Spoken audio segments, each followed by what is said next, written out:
Avant de démarrer une partie, lorsqu'on charge son chargeur, toujours la même chose. On ouvre le loader, on vient mettre ses billes. Et là, très important, toujours, on vérifie que cette partie-là soit bien fermée. Sinon, au moment de la photo James Bond, cette partie-là s'ouvre et vous perdez vos 200 billes. Donc voici le lanceur de location d'Atomic Paintball. Alors comment se présente-t-il?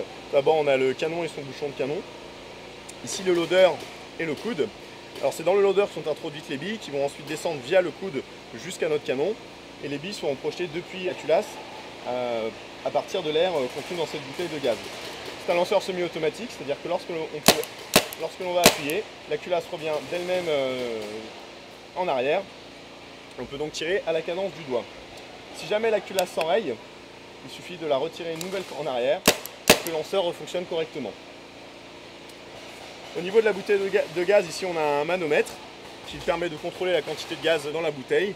Il faut savoir qu'à peu près en dessous de 1 ou de 1000, cela dépend de l'échelle sur les bouteilles de gaz, il faut aller remettre de l'air pour pouvoir effectuer sa partie sans se retrouver sans gaz.